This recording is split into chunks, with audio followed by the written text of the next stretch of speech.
Yeah, thank you, Dilip. Yes, I believe that this is a topic which has been discussed a lot, and there have been a lot of flags saying that we haven't received enough from the government.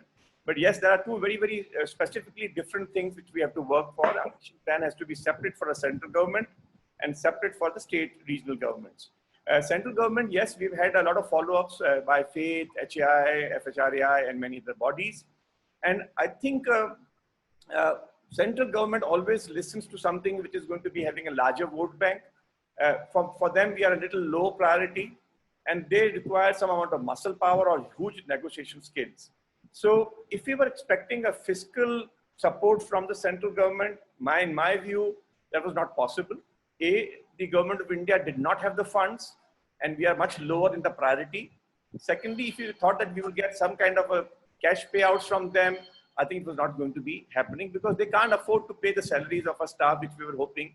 But so that, according to me, that was anyway, we were barking the wrong tree. Coming to the things that we should do, my advice is that, of course, we need to have a strong leadership, and a leadership something which is not worried about that I represent a particular company and what will be the repercussions there. So you need to have something like a Bajaj, a junior Bajaj who spoke for the auto industry. We need something like that. But what we need to do is every time when we take a representation, we should not have more than 3 to 4 listed points.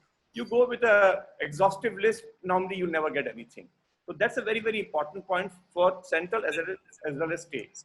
First thing that we need to now ask is, of course, with regard to COVID and post-COVID-19, what are some of the things we should get? And I think first thing is we should ask for waiving of the GST, waiving of all the government levies, like the property tax, police or municipality or excise licenses. If this can be waived off for a 1-year period, it will be a great support to the industry. If there are lease rentals, then they also need to be waived off. And this is one thing that we need to ask post-COVID. Second thing is, I think we need to promote the domestic tourism. We all have understood that we won't get many foreigners this year. To promote the domestic tourism, I think we need to do something what USA has recently done. They are coming up with something like that. They are going to give income tax to travel and come to the hotels. So you get airlines bill and hotel lodging bills. That amount can be taken as a waiver on income tax. Now that's the second thing that we need to look at. Third, I would say, is marketing of destination. I think Sri Lanka, Turkey, Egypt have done a very good job. We need to market India as a destination, and for even domestic tourism, which I think the government can do. We need to make a nice task force, which should have stakeholders, not just some secretaries and ministers, but we need to have the regular stakeholders in this task force. We need to get maybe the World Trade, the Tourism Corporation to give us some certification to say that India is a safe destination. A very important thing that has been pending for a long time is industry status. It has happened that during Indira Gandhi, late Prime Minister's time, and even Manmohan Singh's time, and even Mr. Jaitley's time, that we worked for this industry status. But unless we don't get it, we will not get the benefits that we should be getting as an exporter. We get a lot of foreign exchange. That foreign exchange should not be having any GST attraction. We should get infrastructure status. We should be able to get loans for a 7 to 10 year period, not 5 to 7 year period.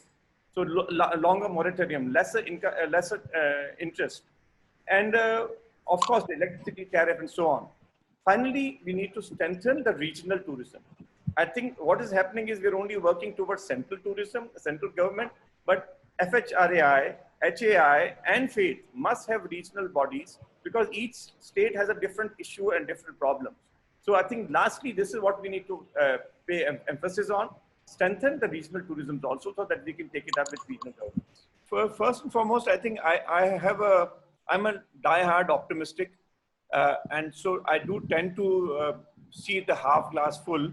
I personally believe that a man is a social animal, and the urge to travel will not really stop. It has been stopped for many months now, 3-4 months, and it will be stopped for a little more time. But I personally feel it should kick back and should bounce back faster than what people sometimes are thinking. Coming to this, during the unlock time, of course, as even Rahul said, that the first would be this resorts, which are small resorts, which are nearby large cities, where it is motorable. You could reach there in 1 hour, 2 hours time. These will be the ones which will pick up faster because they are safer and they have a lot of space available being resorts, and one will find it to be much more safety as well as leisure. The second would, of course, be the 3-star hotels in the city, which I think will get the business coming in because of the rates that they can offer. And pre-vaccine, I mean, and this I personally feel from June, July, and August, I feel we will reach 35% of the last year's business. We are already in June, Viru. Beg your pardon, we're already in June. So now July and August, I mean, Dilip, I have opened the hotels that we run under Trance banner. And my hotels are opened up. I've already started seeing that since I've opened up my business, bookings are kicking in very well. Some weddings are coming in, especially in July and August. So in this quarter I'm talking about, the business will be 35% of what we did last year. Coming to pre-vaccine, of course, I would think that the hotels can be divided into two. Ones which are very dependent to foreign business, which would be like, let us say, Rajasthan Heritage. From October to March, they got a lot of business from foreigners, a lot of groups came in. Those will surely get affected. And I think that's where the base, I think what business they will do October to March will be very less on foreign. They'll have to go towards domestic business. They have to attract them. And so they would do something like 40% of last year. And this is the pre-vaccine, which is the September to March period. And the domestic, where people are getting a lot of domestic tourists, like maybe say Hyderabad, we feel we will come to something like 70% of last year, because there would be a lot of weddings. Already we can see in November, a good amount of business coming in. Post-vaccine, I don't know how long it will take, 6 months to 18 months. I'm also not Nostradamus, as Rahul said. So, but let's see, once it happens, I think the bounce back will be much faster. Once the vaccine comes in, I think 3 to 6 months should be the time limit where we can see coming back to the 2019 levels. Now, coming to your question, Dilip, what do we say for small hotels, professionals getting into and coming up with companies which are small properties? I think that's a good future there, because a lot of individual hotel owners do require that support. They are already in difficult financial situations. They require some great directions to be given. They require cost. I mean, we really need to look at different avenues of revenue, which they can't do themselves. They require support in cutting down costs, as I think Rahul talked about some of them. And we need to see how, we can do releasing, because of course, giving a set amount of money will not work. So we'll have to do releasing. So small individual owners will surely like good management companies to come and support them. And some of these hotels cannot be taken by large companies. So I think there is a good opportunity for hoteliers and professionals with small companies. Understand? So I'm just reminded of this phrase that when the time gets tough, the tough get going. So I think it's an important time for all of us to think of that. I know we have to hope for the best and prepare for the worst. I'm going to go very fast and very short messages to the stakeholders. For the owners, of course, cash is king, and have deep pockets if you are. It's very nice. Do not get into much investments. To management, we have to give a lot of positive leadership. We really have to tell everybody, from the owners to the guests to the staff, that how it is going to be a safe period, and safety should be the main concern.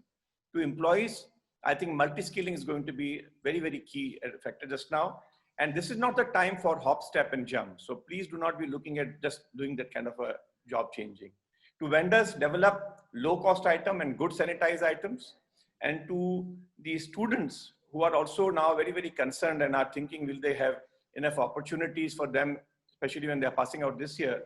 I want to tell them that be positive. We will always have jobs for youngsters also who are coming in. We do require them. But most important is that they should also look at other services, other service industries. I remember when I went to the Lausanne, and the principal told me that 75% people do not join hotel industries. They join other service industries. And I'm sure, Dilip, you will be seeing that soon also. So I think what they need to really do is, if the hospitality industry is tough at the moment, look at other avenues. And I'm sure there'll be enough careers for them.